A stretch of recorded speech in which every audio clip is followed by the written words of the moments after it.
Ang kwentong ito ay hango sa totoong buhay. Karanasan ito ni Piyong.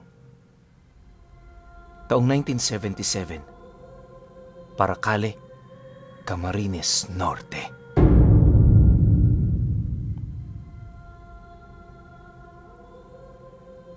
Kagaya ng karamihan, isinilang sa isang ordinaryong pamilya itong si Piyong. Magbubukid ang tatay niya, tapos ang nanay naman niya labandera. 6 silang magkakapatid, kaya hindi biro noon ang pamumuhay nila. Maliit lang din ang kanilang tahanan, kaya kapag gabi nagkakasya silang lahat sa masikip na papag. Subalit sa kabila ng gano'n nilang pamumuhay, di naman sila pinanghihinaan ng loob. Naniniwala kasi silang panapanahon lang ang buhay at hindi sa lahat ng oras nasa ilalim sila. Habang tumatanda noon si Piyong, siya na palagi ang naisasama ng tatay niya sa bukirin nilang may kalayuan sa kanilang pinagtitirahan. Para marating ito, kinakailangan nilang tumawid ng 2 bundok. Maraming beses na rin yung ibinenta ng tatay niya pero walang may gustong magmay-ari sa lugar na yon. Nauunawaan naman nila ito, gawa ng bukod sa napakasukal ng daan patungo roon, usap-usapan din ng mga rebeldeng umaaligid sa lugar. Bali-balita noon sa kanilang baryo, pumapatayo ng kahit sibilyan, kaya ganun na lamang ang pangingilad ng mga tao sa lugar. Ngunit, sa kabila ng ganoong ulat, patuloy pa rin sila Piyong sa pagpunta roon. Kung iisipin kasi, wala naman sila talagang mapagpipilian. Doon sila kumukuha ng kanilang pagkain tuwing sila'y nagigipit, kaya kahit mapanganib, sinusuong nila ang daan patungo rito. Awa naman ng Diyos, walang nangyaring masama sa kanila sa loob ng ilang taon nila doong pabalik-balik.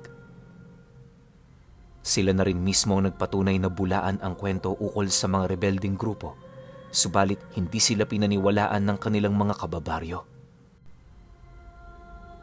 Ang sagot ng mga ito sa kanila, nanguuto lamang sila para mabenta ang kanilang lupa. Dahil sa mga ganun itong rason, pinili na lamang ng tatay ni Piyong na ariing lubos ang lupang pinamana ng mga magulang nito. Ipinagkatiwala na rin yun sa kanya, kaya nung tumungtong siya sa hustong gulang, sila na lamang nung kapatid niyang sumunod sa kanya ang namamahala sa lupaing hindi na kayang sakahin ng kanilang ama. Ang kaso lang, di rin nagtagal ang pagsama nito sa kanya, gawa ng kinuha yun ng tiyuhin nilang nasa Quezon para pag-aralin at maging katulong sa munti nitong negosyo. Di naman tumutol sa nais nito ang kanilang mga magulang, gawa ng alam din nito na makakabuti yon para sa kanilang anak. Dahil sa pangyayaring yon, naging madalang na ang kanyang pagpunta sa bukid. Gustuhin man niya kasi rong tumungo, pilit siyang pinigilan ng kanyang ama. Ang palagi nitong sinasabi sa kanya, mas mainam na magtrabaho na lamang siya sa baryo.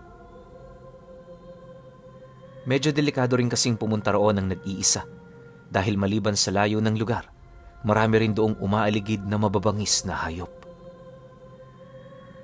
Makailang beses mang magpaliwanag si Piyong ukol dito, hindi na siya nabigyan ng pagkakataon para makabalik sa lugar na yon.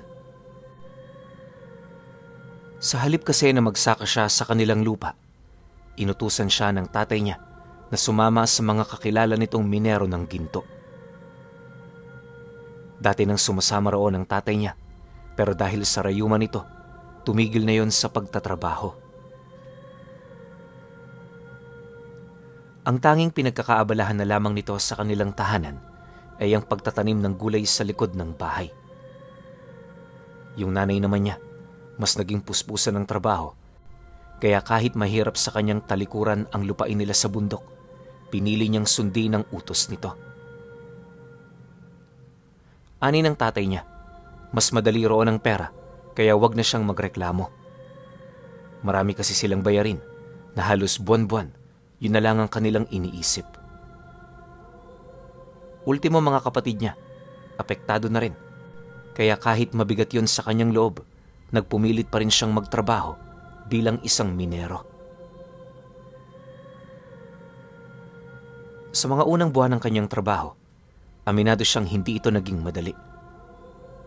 Araw-araw kapalit ng pera, isinusugol niya sa isang makipot na hukay ang buhay niya. Nag-aalala man para sa kanyang kaligtasan, lakas loob niyang sinusuong ang lahat ng panganib. Ayon sa kanya, anumang oras pwede siya roong mamatay, kaya lang wala naman siyang magagawa para makatakas sa ganoong gawain. Magmula rin kasi noong sumabak siya sa ganoong trabaho, medyo nakakaramdam nga ng kaginhawaan yung pamilya niya. Ang mga kapatid niyang nag-aaral, hindi na pumapasok sa eskwela nang wala man lang laman ng tiyan. Naging masigla na rin ang mga ito dahil nabibili na niya ang mga simple nitong gusto. Gayunpaman, ayaw ni Piyong na manatili sa ganoong gawain. Gawa ng may mas mataas siyang pangarap na pinipilit niya pa ring tuklasin. Akala niya, mananatiling malabo na lamang sa kanya ang lahat. Pero isang taon nang lumipas ng pagiging minero niya, may nakausap siyang matanda sa kanila na nakakaalam sa lugar kung saan sila dating nagsasaka. Ayon dito, tahanan ng mga engkanto ang lugar na yon, kaya madalang doon ang pumupunta. Maraming tao na rin ang tumungo roon nang hindi na nakabalik. Sabi-sabi ng mga matatanda, inalipin ng mga ito ng mga engkanto. Dagdag pa ng matandang yon, na dahil sa hindi nila dito pagbisita, maaaring hindi na sila kilala ng mga taga roon. Malakas din ang tsansang may naninirahan na rito, kaya mas mainam na kalimutan na lamang nila ang pagmamay-ari nilang lupa. Nang marinig naman ni Piyong ang sinabi nito, hindi naman siya nagdalawang isip na tumutol. Para sa kanya, napakahirap gawin ang iniuutos ng matanda, gawa ng malaki ang ektaryang pagmamay-ari nila sa lugar na yon. Pagkalahad naman niya rito, agad naman niya itong inabisuhan na sa susunod na buwan muli siya roong babalik para magtanim. Medyo mahina na kasi ang kitaan ng ginto sa pinapasukan niyang balon, kaya nagpasya siyang umalis na muna sa trabaho ng 2 buwan. Bagaman wala na siyang kikitaing pera sa mga araw na yon, di naman siya gaanong nababahala dahil medyo marami-rami na rin ang laman ng naimpundar nilang tindahan. Matapos ang kanilang pag-uusap, agad naman siyang umuwi. Habang binabaybay niya ang daan, paulit-ulit niya pa ring naaalala ang tungkol sa sinabi ng matanda. Sa isip-isip niya, kung talagang totoo ang mga detalyeng ibinabahagi nito, hindi malabong manganib ang kanyang buhay sa lugar na yon. Alam naman niya kasing totoong mga engkanto, kaya hindi niya kayang ipagsawalang bahala ang mga bagay na kaya nitong gawin. Hindi man sa pagmamayabang pero sa murang edad ni Piyong, makailang beses na siyang nakakita ng ganoong uri ng nilalang. Yung iilan nga sa mga ito, nasaksihan niya kung gaano kapapangit ang mga anyo. Kahit nga siya, hindi makapaniwala kung bakit siya nakakakita ng ganon. Subalit nang ipaliwanag na ito ng tatay niya, doon niya na lamang mulat na pala ang kanyang diwang hiwaga. Magmula noon, kapag nakakakita siya ng hindi pangkaraniwang nilalang, maingat niya itong iniilagan. Ang ayaw kasing mangyari ni Piyong, magkaroon siya ng inkwentro sa mga ito. Nasisiguro niya kasing hindi yun magiging maganda, kagaya nung sinapit ng isang dalagang kapitbahay lang nila. Ayon sa kanya, 12 anyos siya noong mga panahong yon, nang sapian ito ng isang engkantong pagi. Sa ilang minutong pagpasok pa lamang ng nilalang sa katawan nito, maraming bagay na yung ginawa na hindi ka panipaniwala. Sa sobrang lakas din ng dalagang yon, nakawala ito mula sa pagkakahawak ng kanyang pamilya na siya namang naging daan para makapunta ito sa isang tulay. Pagdating doon ng dalaga, bigla itong lumundag kahit napakababa ng tubig sa ilog. Akala ng mga sumusunod kung napano na to, pero pagsilip nila sa ilalim, wala na silang nakita. Sinubukan pa nila itong hanapin. Ang kaso lang, hindi na talaga nila matunton ang kinaroroonan ng dalaga. Magmula noon, naging palaisipan sa kanilang lahat ang nangyari rito. Marami ring haka-hakang kumalat. Yun nga lang, walang kahit ni isa ang makapagpatunay. Dahil sa mga ganoong pangyayari, naging maingat na ang kanilang mga kababaryo. Hanggat maaari rin, iniwasan na nilang ipagkalat ang tungkol dito, alang-alang na rin sa katahimikan ng pamilya ng biktima. Sa paglipas pa ng mga araw, tuluyan ng nalimot ang ganoong pangyayari, subalit nanatili itong sariwa sa isipan ni Piyong hanggang sa siya ay tumanda. Ayon nga sa kanya, na dahil sa mga pangyayaring nasaksihan niya, kaya tuluyang napatatag ang paniniwala niya sa mga ganoong uri ng nilalang. Ni minsan hindi pa ito nabali ng mga kakilala niyang nagmamarunong ukol sa mga bagay na nangyayari sa mundo ng mga tao. Ilang linggo ang lumipas, magmula noong tumigil siya sa pagtatrabaho, ginugol niya ang kanyang oras sa pagtulong sa kanyang mga magulang. Habang ginagawa niya ito, pasimple naman siyang gumagawa ng paraan para makapagpaalam.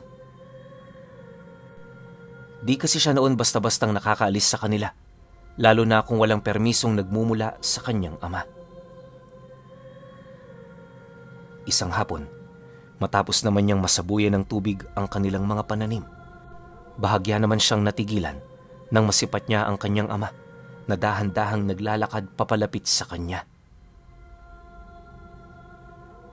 Pagharap naman nilang dalawa, mahinahon naman itong nagwika sa kanya ng,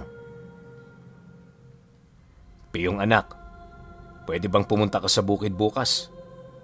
Sabi ng mamumundok na nakausap ko kanina, marami na raong saging na may bunga. Kunin mo yun ha, para naman may maidagdag tayo sa ating mga paninda." Nang marinig naman ni Piyong ang sinabi nito, halos hindi naman niya maiwasang mapangiti dahil pakiramdam niya umayon sa kanya ang pagkakataon. Walang sabi-sabi, agad naman siya roong sumang-ayon na tila bang pabor sa kanya ang naging utos ng kanyang ama. Sa pagsapit naman ng gabi noong mismong araw, halos hindi na siya noon makatulog, gawa ng hindi na talaga siya makapaghintay. Kinabukasan paggising niya, nagmamadali naman siyang kumain, tsaka naligo. Dali-dali niya ring niligpit ang kanyang mga gamit at bago pa man sumapit ang 7:00 ng umaga, nakaalis na siya sa kanila. Siniguro niya talaga noong hindi mapapansin ng kanyang ina ang kanyang pag-alis, gawa ng baka pigilan pa siya nito. Sa pagbabagtas naman niya ng daan, naging maayos naman ang lahat. Pakiramdam noon ni Piyong, magiging kapanapanabik ang araw na yan dahil sa iyo ng unang beses na nabigyan siya ng pagkakataon ng kanyang ama na makabalik sa bukid nila. Ilang taon din niyang tiniis ang pangungulila sa lugar na yon at sa wakas, makakabalik na siya. Makalipas pa ang ilang oras, natawid na niya ang unang bundok. Medyo nakakapanibago na para kay Piyong ang lugar na yan, gawa ng sa bukod na kakaiba ito, napansin din niyang may mga tao na roong nangunguling. May mga bahay na rin doong nakatayo, na siya namang lubos niyang ikinagulat. Noong mga panahon kasing pumapanhik siya ng tatay niya sa kanilang bundok, purong kagubatan pa ang lugar na yon. Halos hindi nga niya maisip na may maninirahan doon, gawa ng bukod sa malayo yun sa baryo, medyo salat din ang lugar pagdating sa tubig at pagkain. Gayunpaman sa kabila nito, may mga tao pa rin doong naglakas loob. Makalipas pa ang ilang minutong pagmamasid, agad naman siyang nagpatuloy sa kanyang paglalakad. Hindi naglaon, nang akmang makakalayo na siya, bigla naman siyang natigilan nang harangin siya ng dalawang lalaking mangunguling. May hawak-hawak na sundang ang mga ito, kaya bilang pag-iingat, pinili niyang umatras ng dahan-dahan. Maya-maya pa, nang magkaroon na siya ng sapat na layo, agad naman niyang narinig ang babala ng dalawa ukol sa panganib ng lugar na pupuntahan niya. Dagdag pa ng mga ito na, kung wala naman siya roong importanteng pakay, mas mainam na umuwi na lamang siya. Mariin din itong inilahad. Hindi nito pinapakialaman ang kanyang mga kilos. Ang sa kanila lang, walang mangyaring masama sa kanya. Nang marinig naman niya ang sinabi ng mga ito, agad naman siya roong nagwika ng, "Wala pa man kayo dito. Dumadaan na kami rito ng ama ko. May sakahan kami dyan sa dulo. Kaya, pwede bang paraanin niyo na ako? Malayo-layo pa ang pupuntahan ko eh." Dahil sa kanyang sinabi, tumitig lang naman sa kanya na may halong pagdududa ang dalawang lalaki. Pagsilay naman doon ni Piyong, minabuti naman niyang lagpasan ito ng walang imik. Sa pagpapatuloy naman ng kanyang paglalakad, di naman niya maiwasang mapabuntong hininga buhat sa mga bagay na naranasan niya. Sa isip-isip niya kasi noong mga oras na yon, parang pagmamay-ari nung dalawa ang lugar na dinaanan niya.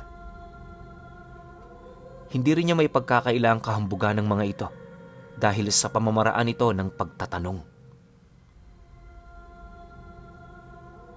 Matapos naman niyang maisip ang mga bagay na yon, pinili na lamang niyang palagpasin ng lahat upang makarating siya ng payapa sa sakahan nila. 2 oras pa ang dumaan, matagumpay naman niyang narating ang paanan ng kanilang lupain.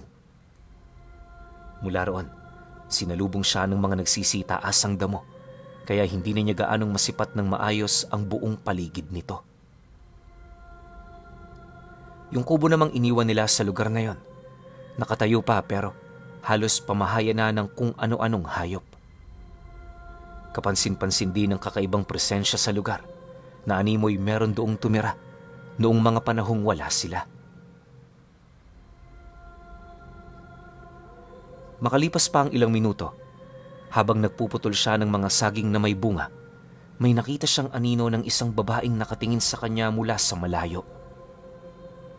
Ilang ulit niya pa yung tinawag pero nanatili lang itong nakatayo hanggang sa bigla na lamang yung maglaho pagdikit nito sa isang puno na may napakayabong na mga sanga. Dahil sa pangyayaring yon, nagmamadaling namang tumungo sa lugar itong si Piyong pero wala na siya roong nadatnan. Matapos ang mga pangyayaring yon, agad naman siyang bumalik malapit sa may kubo para ipagpatuloy ang kanyang mga ginagawa. Inisip na lamang niyang namamalikmata siya upang hindi na yun magdulot ng matinding palaisipan para sa kanya. Makalipas pa ang ilang minuto, kahit papaano nabaling sa mga pinuputol niyang saging ang kanyang wisyo. Tuwang-tuwa siya noong mga oras na yan, gawa ng lahat ng nakukuha niya, mga hinog na. May mga napapansin din siyang malalaking pugad ng bubuyog sa mga puno, kaya napagpasyahan niyang kunin din ito bago siya umuwi. Maaga pa naman kasi nung mga oras na yan, at kung hindi siya nagkakamali, hindi pa sumasapit ang tanghali. Hindi naglaon. Nang makakuha na siya ng 6 na buwig ng hinog na saging, minabuti niyang pumasok sa dati nilang kubo para kumain at magpahinga. Iniiwasan niya kasi noong magtrabaho ng tirik ang araw, gawa ng madalas lumabas ang mga ahas sa mga ganoong oras. Mapanganib yun para sa kanya, lalo pat ilang taon nang hindi nalilinisan ang bukid nila. Pagpatak naman ng 1:00 ng hapon, nagsimula na siyang magpausok ng dahon ng nyog. Mula sa ilalim ng puno kung saan namumugaran ang mga bubuyog, hinintay niyang magkagulo ang mga ito. Nang medyo nagambala na niya ang pugad, Dahan-dahan naman niyang sinungkit ang pinaglalagyan nito ng mga itlog habang naghihintay sa ibaba ang isang malaking timba. Nagawa naman niyang makuha ang pugad nito. Yun nga lang, para madala yon sa kanilang lugar nang hindi siya gaanong nahihirapan, kinakailangan niyang ihiwalay doon ang mismong pulot-pukyutan. Inabot ng 4:00 ng hapon sa pag-alis ng pulot itong si Piyong hanggang sa magpasya na siyang umuwi. Ngunit, nang akmang pabalik na siya sa kanila, muli na naman niyang napansin yung babaeng nakatitig sa kanya. Sa puntong yon, hindi na yon nag-iisa, bagkus may mga kasama na itong iba pang mga bata. Kagaya nung una niya itong nakita, nakatayo lang yon sa lilim ng malaking puno habang pinagmamasdan siya. Dala naman ang kanyang pagtataka. Muli niyang tinawag ang mga ito pero hindi yon nakinig. Makalipas pa ang ilang minuto, nang maramdaman na niya ang mabilis na paglubog ng araw, minabuti na niyang lisanin ang lugar, dala-dala ang lahat ng kanyang mga nakuha. Mabilis ang naging paglalakad noon ni Piyong dahil na rin sa takot na kanyang nararamdaman sa lugar na yon. Sa isip-isip din niya noong mga oras na yon, ito na ang huling pagkakataon na babalik siya sa lugar ng nag-iisa. Di na rin siya papayag na papuntahin siya doon ng kanyang ama nang wala man lang kahit isang kasama. Ang ikinakatakot niya kasi, baka sa ikalawang pagkakataon, magaya na rin siya sa mga taong nawala sa mga karatig lugar nito. Ngunit, ang hindi alam noon ni Piyong, na sa hapon pa lang yon, mararanasan niya ang isang pangyayaring hindi niya inaakala. Ilang metro ang layo mula sa kanilang lupain. Nagpatuloy ang kanyang paglalakad. Noong una, medyo normal pa naman ang kanyang mga nakikita, subalit habang tumatagal, may mga napapansin na siya roong kakaiba. Yung mga katawan kasi ng saging na kanyang pinagpuputol sa lupain nila, bigla na lamang niyang nadaanan. Dahil sa pangyayaring yon, di naman niya maiwasang mapaisip, pero nagpatuloy pa rin siya sa paglalakad hanggang sa kalaunay tumambad sa kanya yung kubong kanyang pinagpahingahan noong umaga. Kaya niya nasabing kubo nila yon dahil sa mga tirang kanin sa papag. Nandun din ang buto ng kanyang inulam, kaya naniniwala siyang nakabalik siya sa sakahan nila. Pag-ikot naman ng kanyang paningin sa lugar, halos masiraan na siya noon ng bait dahil sa mga kakaibang bagay na kanyang nasisipat. Isipin niyo na lang, kahit walang umiihip na malakas na hangin, humahawi ang mga talahib na parabang may mabangis na hayop na dumaraan dito. Dala naman ang sitwasyong kanyang kinakaharap. Muli niyang sinubukang lumabas sa lugar na yan, subalit ganun pa rin ang nangyari.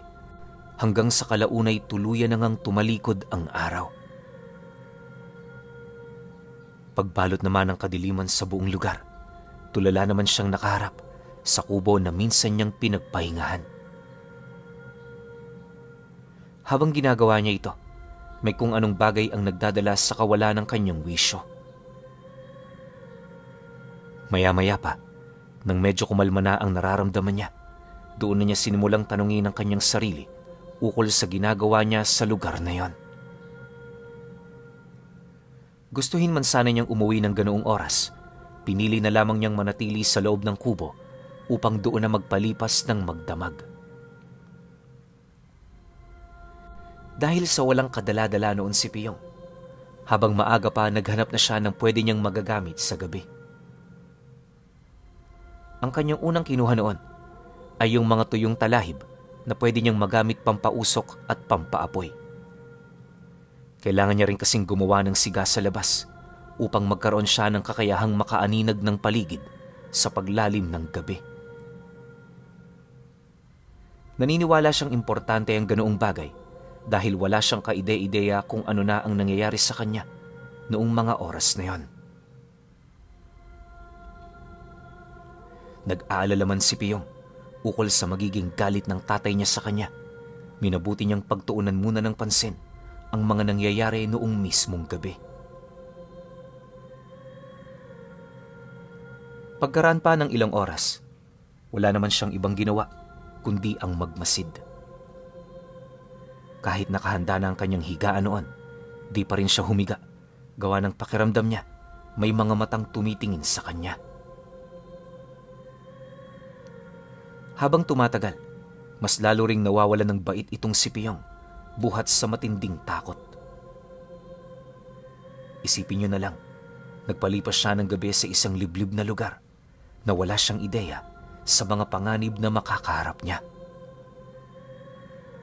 Sundang lang din ang dala niya, tapos ang mas nagbibigay takot pa sa kanya ay yung mga rebeldeng maaaring magawi sa lugar. Para kay Piyong, napakadelikado ng kanyang sitwasyon dahil walang kasiguraduhan na maaabutan siya roon ng susunod na araw nang meron pang hininga. Alam niya kasing likas na malulupit ang mga rebelde sa mga taong hindi nila kilala. Ilang oras pa ang lumipas, tahimik na ang buong paligid. Purong mga huni na lamang ng mga kuliglig ang kanyang naririnig, hanggang sa kalaunay may narinig siyang pagkatok sa pinto ng kubo. 3 beses kumatok ang nasa labas, pero pagsilip niya, wala naman siyang nakita. Matapos ang mga pangyayaring yan, napilitan na rin siyang lagyan ng mga dala niyang bungkus ng saging ang pinto. Gawa ng kung sakali mang magpumilit pumasok ang mga ito, hindi nila yon basta-bastang mabubuksan. Maya-maya pa, nang maitambak niya na doon ang mga gamit niya, halos hindi na rin niya napigilan ang panginginig ng kanyang buong katawan. Di ba pagtakot tayo, konting kaluskus lang, kinakabahan na? Ganon na ganon ang naranasan ni Piyong sa lugar na yon.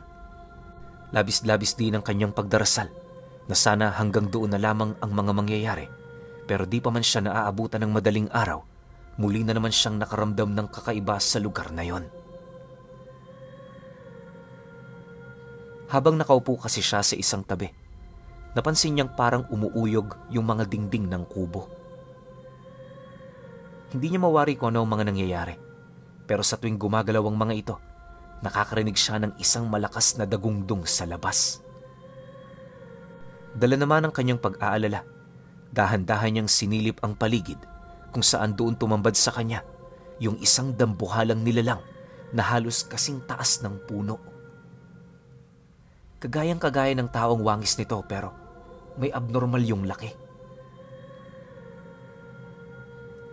Maliban din sa bagay na yon, hubot-hubad din ang nilalang, tapos may mga baging na nakapulupot sa katawan nito.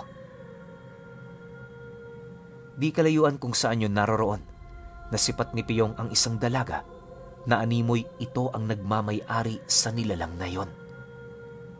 Bukod kasi sa hawak-hawak nito ang baging na nakatali sa katawan nito, pilit din niya itong hinihila patungo sa kasagingang pinagkuhanan niya ng bunga.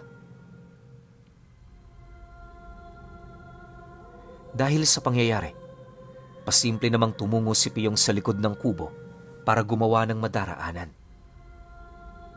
Ang buong akala niya kasi, bibitagin siya ng babaeng yon, kaya nagdesisyon siyang tumakas na lang. Ngunit, ang hindi niya alam na dahil sa ginawa niyang paglabas ng kubo, mararanasan niya ang isang kaganapang nagpagimbal sa kanyang buong pagkatao. Pagdating ni Piyong noon sa likod ng bahay na yon, hindi na siya nagdalawang isip na tumakbo patungo sa itaas ng burol. Kahit masukal sa lugar na yon at madilim, buong tapang niyang tinahak ang daan na parabang ang paglayo niya sa sakahan nila magdedesisyon ng kaligtasan ng buhay niya.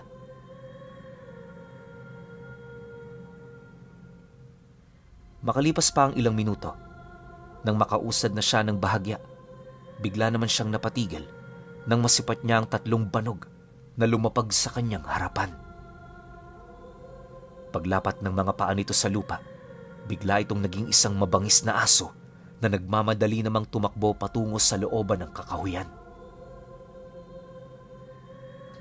Segundo lang noon ang naging pagitan bago yun makawala sa kanyang paningin. Kaya bago pa man ito makabalik, dali-dali na niyang binaybay ang daan papalayo sa lugar. Sa pagpapatuloy naman ng kanyang pananakbo, halos wala na talaga siyang kaide-ideya sa lugar na napuntahan niya. Bukod kasi sa purong kagubatan na ang kanyang nakikita, wala rin siyang mahanap-hanap na lugar na maaring magbigay sa kanya ng ideya kung saan ang daan patungo sa pinakamalapit na baryo. Gayunpaman, kahit wala siyang makitang daan, buong lakas pa rin siyang umusad hanggang sa kalaunay tumambad na nga sa kanya ang isang malawak na patag. Pagsilay naman ni Piyong sa lugar, di naman niya maiwasang makaramdam ng kilabot gawa ng sa isip-isip niya mapanganib sa kanyang dumaan doon. Kung sakali man kasing dumaan ang mga nilalang na nakita niyang nagpalit anyo bilang aso, mataas ang posibilidad na makita siya ng mga ito. Ngunit sa kasamaang palad, wala na siyang pwedeng balikan pa. Gawa ng habang tumatagal doon ang kanyang pananatili, unti-unti naman niyang nararamdaman ang mga dagungdong na nagmumula sa ilalim ng lupa. Nakakarinig na rin siya ng mga tinig na sumisigaw na parabang di kalayuan sa kinaroroonan niya, may hayop na kinakatay. Hindi naglaon nang hindi na maatim ni Piyong ang mga bagay na yon. Napilitan na siyang tahakin ang patag. Di pa man siya nakakalayo sa bukana nito, doon na bumungad sa kanya ang 5 malalaking banog na papabulusok sa kinaroroonan niya. Habang binabaybay ng mga nilalang na yon ang kalangitan, nagpapakawala ito ng isang nakakapangilabot na tunog na halos manuot sa kaibuturan ng kanyang kaluluwa. Yung mga binti ni Piyong noon, pasuray-suray na sa pagtakbo, pero kahit alam niyang mawawalan na ng lakas ang mga ito, hindi pa rin siya sumusuko. Pagkaraan pa ng ilang segundo, tuluyan na ngang nakalapag ang mga ito, kasabay ng pagpapalit nito ng anyo. Yung 2 sa mga yon, naging isang kalabaw na may 4 na sungay, tapos yung iba naman, mga dambuhalang asong gubat. Habang binabagtas din ito ang daan papalapit sa kanya, walang patid yun sa pag-ungol na parabang sinisindak siya. Ngunit kahit ilang metro na lamang ang layo nito sa kanya, hindi pa rin niya piniling sumuko. Patuloy niyang nilabanan ang mga nilalang na yan hanggang sa may nasipat siyang malaking puno ng balete sa pinakagitnang bahagi ng kapatagan. Dahil sa alam ni Piyong na maaabutan na siya ng mga nilalang, hindi na siya nagdalawang isip na lumapit sa puno. Pagdating naman niya doon, agad naman siyang naghanap ng mapagtataguan. Ang kaso lang wala siyang mahanap na siwang na pwede niyang pasukan. Maya-maya pa, pagsilay naman niya sa mga aswang na papalapit na sa kanya, napasigaw na lamang siya at nung akmang papatakbo na siya papalayo ng balete, doon na niya unti-unting napapansin ang pagkilos ng mga sanga ng balete. Yung mga aswang namang humahabol sa kanya, tumigil sa harapan nito na parabang may nakita yung kakaiba. Nang mapansin naman yun ni Piyong, bahagya naman siyang tumigil para pakiramdaman ang buong paligid. Malakas kasi ang kutob niyang hindi kalaban ang nilalang na nagpaparamdam sa kanya, bagkus isa itong kaibigan. Pagtingala naman niya sa ibabaw ng balete, may nakita siyang 2 berdeng mata na nakadilat. Kasabay ng pagsilay niya sa mga matang yon, ay ang dahan-dahang pag-ahon naman ng puno. Hindi niya mawari kung anong uri ng engkantong nilalang na kanyang nakita, pero nasisiguro niyang dambuhala ito. Nang mabunot na ng nilalang ang kabuuan nitong ugat, bigla naman itong hinabol ang mga aswang na kasalukuyang humahabol sa kanya. Dahil sa ginawa nito, wala namang nagawa ang mga nilalang na yan, kundi ang magsipulasan papalayo. Si Piyong naman noon, nanatiling nakatayo sa gilid ng napakalaking uka na parabang hinihintay niya ang pagbabalik ng puno. Naisin man kasi niyang magpatuloy noong mga oras na yon, sadyang hindi na kaya pang umusad ng kanyang katawan. Bukod sa malalalim na tinik na kanyang natamo, sobra-sobra na rin ang takot niyang nararamdaman na halos umabot na sa puntong sa bawat paglingon niya, nakikita niya ang mga mababangis na nilalang. Sa pagbalik naman ng katahimikan sa buong paligid, tanging ang ingay na lamang ng balete ang kanyang naririnig. Pagbalik naman ito sa lugar kung saan yun umahon, agad naman itong ibinao ng mga ugat nito, kasabay ng pagbaba ng napakayayabong nitong mga sanga. Nang mapansin naman niyang naglalaho na ang presensya ng nilalang na yan, doon siya naglakas loob na lumapit dito habang mangiyak-ngiyak na humihingi ng tulong. Kahit alam niyang walang katuturan ang kanyang ginagawa, nagpumilit pa rin siyang makipagsapalaran. Sa isip-isip niya kasi na sa oras na yon, tanging yun na lamang ang mapagkakatiwalaan niya ng kanyang buhay. Dahil sa ginawa niya, agad namang nagising ang balete at napasilay sa kanya. Pagtitigan nilang dalawa, laking gulat na lamang niya nang magsimula itong magsalita sa kanyang isip. Ayon dito, doon na siya magpalipas ng magdamag dahil sa mapanganib ang paligid. Dagdag pa ng nilalang na dahil sa kabiguan ng mga aswang na makuha siya, hindi yun titigil.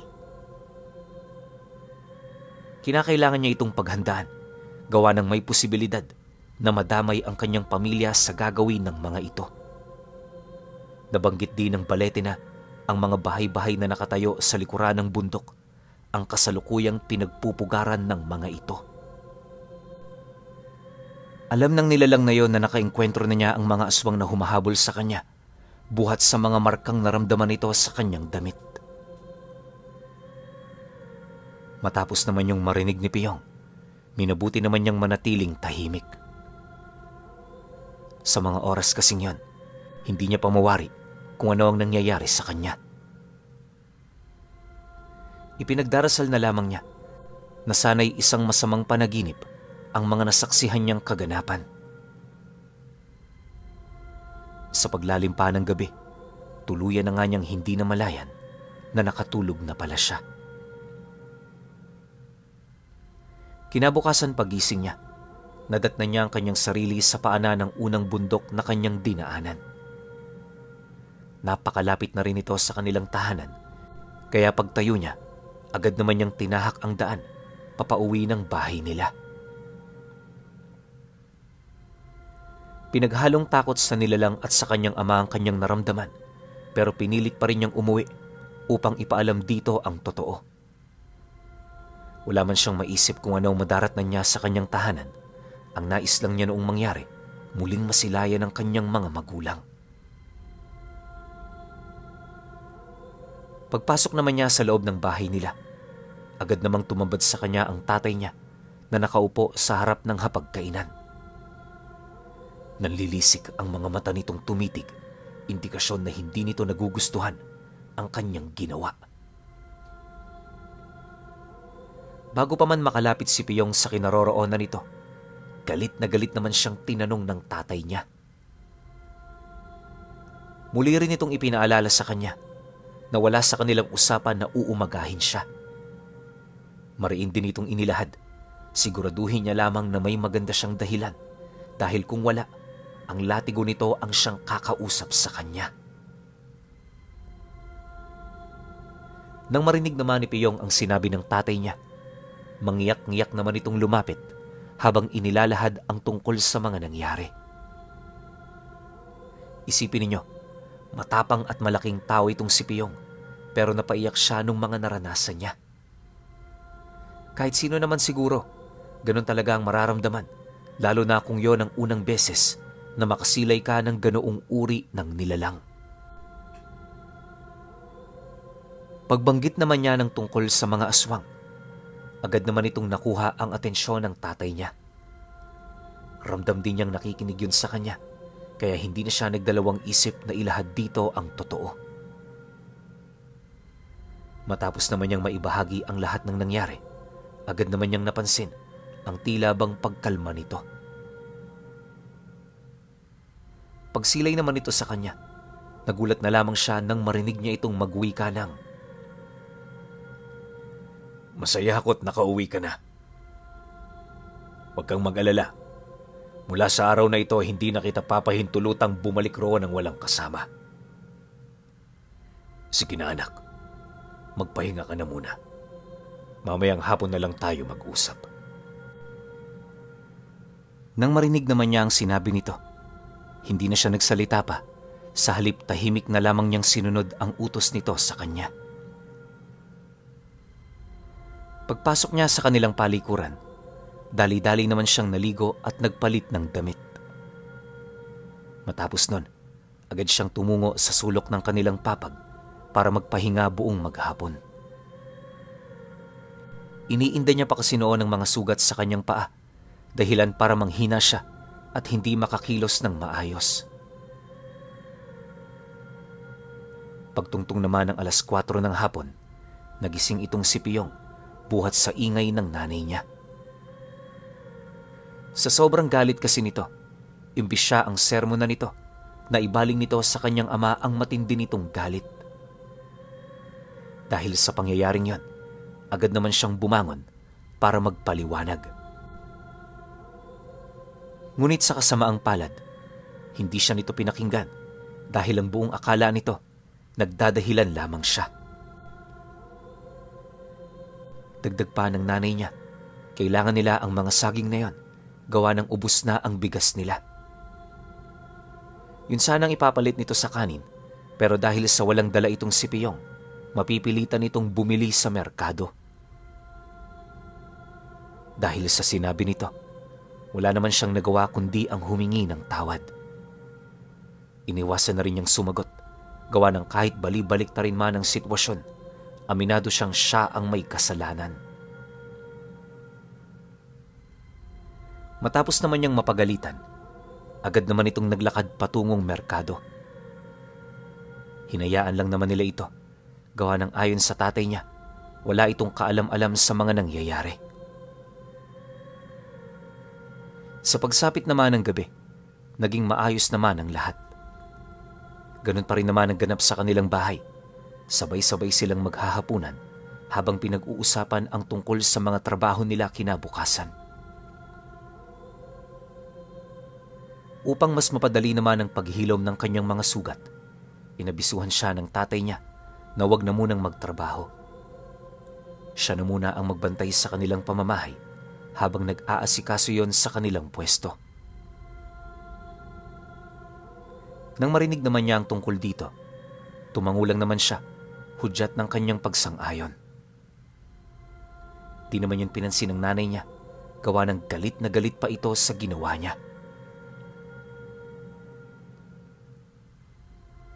Pagsapit naman ng tulugan, hindi na muna sumabay si Piyong sa kanyang mga kapatid. Yung mga nangyari kasi, di pa rin niya makalimutan, kaya alam niyang kahit anong gawin niya, hinding-hindi siya makakatulog. Upang makaramdam naman siya ng kapatagan, pumwesto siya sa may bandang bahagi ng bintana para masilip niya ang labas ng bahay nila. Sa loob ng ilang oras, palihim na nagmasid itong si Piyong hanggang sa kalaunay napansin naman ng tatay niya ang kanyang ginagawa. "Oy Piyong, matulog ka na. Anong oras na Tsaka hindi yan makakabuti sa mga sugat mo. Sige na anak, pagpahingain mo na ang katawan mo. Huwag kang mag-alala, kahit barong-barong man tong pamamahay natin, wala ritong makakapasok." Nang marinig naman niya ang sinabi nito, seryoso naman siyang tumingin dito habang sumasagot doon ng, "Nagkakamali kayo, tay. Kahit konkretong bahay kaya nilang pasukin. Ito pa kayang barong-barong lang?"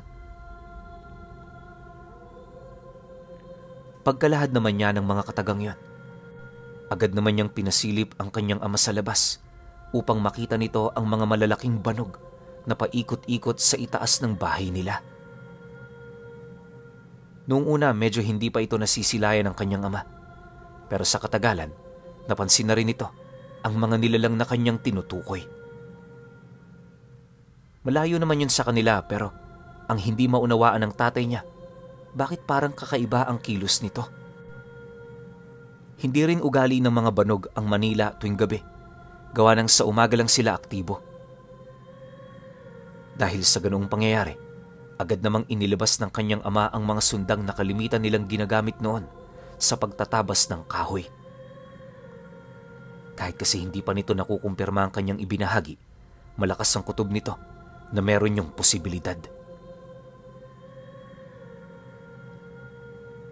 Makalipas pa ang ilang minuto nilang pagmamasid, nagsimula na nga silang makarinig ng alulong ng mga aso. Di kalayuan sa kanilang tahanan, may narinig silang paglapag at sa muling pagsilip nila sa siwang, tumambad sa kanila ang 5 kataong naglalakad ng patuwad. Habang binabaybay nito ang daan, inaasahan na ng tatay niya na patungo yun sa kanila, kaya bago pa man ito makalapit, agad naman siya nitong inabisuhan na lagyan ng pampabigat ang kanilang mga bintana. Dali-dali rin itong tinungo ang kanilang pinto, nagawa lang sa pinagtagpi-tagping kawayan. Maya-maya pa, dahil na rin sa ingay nilang dalawa, tuluyan na ngang nagising ang kanyang nanay at mga kapatid. Pagsilay naman ito sa ginagawa nila, agad naman yung nagtanong ukol sa mga nangyayari. Ngunit bago pa man ito masagot ng tatay niya, may narinig silang kalabog sa bubong ng bahay nila. Habang nangyayari ang ganoong bagay, sinasabayan naman yon ng paglangit-ngit ng mga pundasyon hanggang sa may masipat na silang mahabang dila na dahan-dahang bumababa mula sa bubungan. Kakaiba ang dila na yon, gawa ng para itong may buhay kung kumilos. Nagagawa rin itong pumasok sa mga maliliit na siwang, tapos yung pinakadulo nito may matulis na bagay na nakabaon. Kulay lila rin ang dilang yon at nababalot ito ng iilang makakapal na hibla ng balahibo. Matapos naman nila itong masilayan, agad naman yung nilapitan ng kanyang ama, kasabay ng walang pag-aatubiling pagtaga niya rito. Nagawa naman niyang maputol ang dilang yon. Subalit sa sandaling umatungal ang nilalang na nagmamay-ari ng dila, nagsimula na rin itong kalampagin ang bahay nila. Habang tumatagal, mas dumarami ang nagtutulong-tulong sa labas upang sapilitang maibuwal sa lupa ang kanilang tahanan. Sinubukan naman nila noong humingi ng tulong sa kanilang mga kapitbahay, pero sa hindi malamang dahilan, walang nakakarinig sa kanilang pagtawag. Pakiramdam nila noong mga oras na yon, nakakulong sa loob ng bahay ang kanilang mga tinig. Dahil dito, agad namang nag-isip ng paraan ng tatay niya kung papaano sila roon makakatakas. Bago rin yun nagsimulang humanap ng butas na pwede nilang mapasukan, pinagsama-sama nito ang kanyang mga maliliit na kapatid upang yon ang ipahuli sa paglabas. Kinakailangan kasing may haharap muna sa mga nilalang na yon bago nila hugutin isa-isa yung mga kapatid niya. Matapos naman nila itong mapagkasunduan, agad namang kumilos silang mag-ama. Sa mga oras kasing yon, alam ni Piyong na sila lamang ng tatay niya ang magtutulungan para mailigtas ang kanilang pamilya. Makalipas pa ang ilang minuto, nang medyo humupa na pansamantala ang mga nangyayari sa labas, dahan-dahan naman silang nagmasid sa parte ng lugar kung saan wala ang presensya ng mga aswang.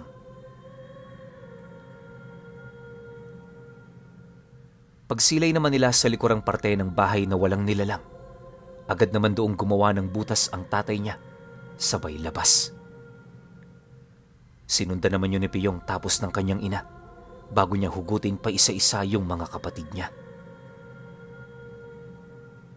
Habang ginagawa nila ito, samot-saring pagdarasal na ang ginagawa ng nanay niya. Kahit wala kasi silang nakikita noong mga oras na yon, ramdam nila ang mga nilalang na papalapit. Hindi naglaon. Paghugot naman niya sa pinakabunso nila, doon niya nasilayan ng isang aswang na kanina pa palang nagmamasid sa itaas ng bubong ng bahay. Dahil sa pangyayaring yan, sapilitan naman niyang hinila yung kapatid niya, sabay karipas ng takbo patungo sa daang tinatahak ng tatay niya. Kahit punong-puno pa ng sugat ang kanyang mga paa, sapilitan talaga niyang tinahak ang daan, hawak-hawak ang kanyang kapatid. Ayon kay Piyong, na sa sobrang takot niya noong mga oras na yon, mas nangingibabaw sa kanyang katawan ng pagnanais niyang matakasan ang mga nilalang. Ilang segundo pa ang lumipas. Pagdating naman niya sa kinaroroonan ng kanyang ama, napansin naman niyang parang nagsipulasan papalayo ang mga nilalang. Medyo nakakapagtaka ang ganoong bagay. Gawa ng wala naman silang nasipat na tao maliban sa kanila. Nakasarado rin ang tahanan ng kanilang mga kababaryo, kaya walang sapat na rason para matakot ang mga ito. Hindi naglaon. Nang bumalik na ang katahimikan sa buong paligid, nasipat niya ang puno ng balete na katulad nung punong minsan niyang pinagsilungan. Matapos naman niya itong masilayan, hindi naman niya mapigilang ituro yun sa tatay niya. Gawa ng mula bata siya, nasisiguro niyang walang puno ng balete sa lugar na yon. Nang marinig naman ng kanyang ama ang sinabi niya, minabuti na lamang nitong ipagpatuloy ang kanilang paglalakad kaysa bigyan pa ng atensyon ng puno na kanyang itinuturo. Pagdating naman nila sa bahay ng matalik na kaibigan ng tatay niya, agad naman sila nitong pinapasok. Inabutan na rin sila nito ng mga karagdagang gamit sa pagtulog upang maging komportable ang kanilang pananatili sa bahay nito. Sa kasagsagan naman ng pamamahinga ng nanay niya at mga kapatid, doon nila napag-usapan ang tungkol sa mga nangyari. Bilang naniniwala rin sa mga ganoong uri ng nilalang ang kaibigan ng kanyang ama, nabanggit nito sa kanya na maaaring malalim nga ang galit ng mga nilalang na yon sa kanilang pamilya. Payo rin ito, mas mainam na magpalamig na muna sila sa ibang lugar. Dagdag pa nito na, mas mainam na sundin nila ang payo nito kaysa hintayin pa nila ang pagkalagas ng isa sa kanila. Ayaw naman yung mangyari ng kanyang kaibigan. Gawa ng hindi lang sila ang masasaktan. Tom, alam kong mahirap sa inyong magpasya. Salat tayo sa pera. Gayon din sa mga lugar na pwede pa nating puntahan. Oo, mahirap. Pero ito lang ang nakikita kong paraan. Huwag kang mag-alala. Tutulungan ko kayo. Mahinahong wika ng kaibigan nito. Pagkalahad naman ito ng mga bagay na yon, agad naman yung nag-abot ng isang bungkus ng salapi. Sapilitan niya yung inilagay sa bulsa ng tatay ni Piyong habang binabanggit ang tungkol sa lugar ng mga kamag-anak nito na malapit lang sa Paracale. Ayon dito, hindi na sila masusundan ng mga nilalang sa lugar dahil sa mga kadugo nitong pumapatay ng ganoong nilalang. Nabanggit din ito sa kanila na maaaring kaya napagdiskitahan ng mga ito si Piyong ay dahil siya ang kauna-unahang tao na nagpaabot ng gabi sa lugar na yon. Kung iisipin, napatay na sana siya ng mga ito. Mabuti na lang may tumulong sa kanyang mga engkanto. Malakas din ang kutob ng kaibigan ng kanyang ama. May nais ibigay na mutya kay Piyong ang mga nilalang na yon, kaya siya nito tinulungan. Yun nga lang, dahil sa wala naman siyang ideya sa mga senyales at pagpaparamdam ng mga ito, nabigo siya. Gayunpaman, itinuring pa rin itong biyaya ng kaibigan ng kanyang ama dahil nakauwi siya ng ligtas. Matapos naman itong mailahad ang mga bagay-bagay, hindi na nagdalawang isip ang tatay niya na ipagkatiwala sa kaibigan nito ang lupain nila roon. Wala namang naging tutol ang kanyang ina, gawa ng sapat na ang mga pangyayari para pangilagan nila ang lugar na yon. Nang marinig naman ito ng kaibigan nito, hindi naman ito maiwasang tumawa habang sinasabi sa tatay niya na wala itong balak na kamkami ng lugar na yon. Dagdag pa nito na ayaw nito roong magkaroon ng obligasyon, gawa ng maaaring yun pa ang maging mitya ng pagkakaroon ng galit ng mga nilalang na gumagambala sa kanilang pamilya. Ayon pa rito na kung gusto na talaga nilang pakawala ng lugar na yon, pwede naman yung mangyari. Ang kailangan nilang gawin, kalimutan na lamang ito nang sa gayoy pagdating ng panahong wala na roong mga nilalang, pwede na itong ariin ng mga taong mapapadpad sa lugar na yon. Mariin din itong inilahad na mas mainam na gano'n ang mangyari kesa naman ibuwis pa nila ang kanilang mga buhay para sa lupang hindi naman nila madadala sa oras na sila'y pumanaw. Matapos naman itong mailahad ang lahat, hindi naman tumutol ang pamilya ni Piyong. Pagsapit ng sumunod na araw, inipon muna nila ang kanilang mga gamit sa bahay ng kaibigan ng kanyang ama at pagkaraan ng 1 linggo, napilitan na rin silang tumungo sa lugar ng mga kadugo nito. Doon sila namalagi ng humigit sa 2 taon, tapos nang makaipon na sila ng sapat na salapi, agad naman nilang nilisan ang lugar. Sa kakalipat nila Piyong, napadpad sila sa isa sa mga baryo ng Quezon. Naging maganda naman doon ang kanilang pwesto, kaya hindi na sila humanap pa ng panibagong mapagtitirahan. Kahit marami silang pinagdaanan, nagsumikap silang mamuhay hanggang sa kalaunay guminhawa na rin ang kanilang pamilya. Kahit papaano, nagkaroon sila ng konting lupang pastulan ng baka na hanggang sa araw na ito, pagmamay-ari pa rin nila. Ngayong pangkasalukuyan, kahit matanda na at ulyanin na ng husto si Manoy Piyong, nanatili pa ring sariwa sa kanyang alaala ang lahat ng mga nangyari noong kabataan niya. Ayon sa kanya, nagpapasalamat siya ng husto sa itaas dahil binigyan pa siya nito ng 2 pagkakataon para mamuhay sa mundong ibabaw. Pero alam niyo pinuno, sa lahat na nangyari sa buhay ni Manoy Piyong, isa lang ang nananatiling palaisipan para sa kanya. At yun ay walang iba kung sino nga yung nakita niyang diwatang may alaga na buhay na balete.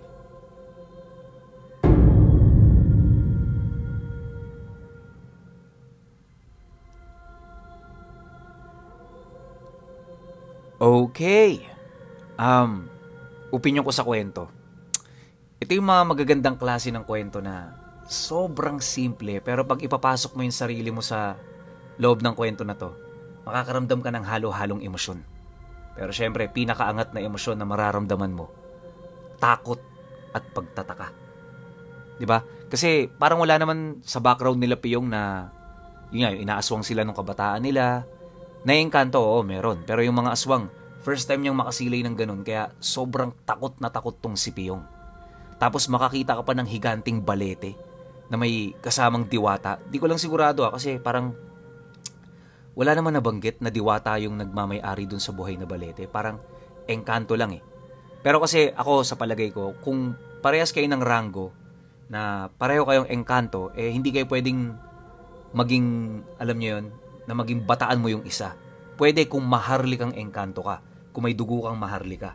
Siguro yun, pwede yun. Pero kasi dito sa dulo, binabanggit na parang diwata yung nagpakita sa kanya. Yung may gustong ibigay na mutya.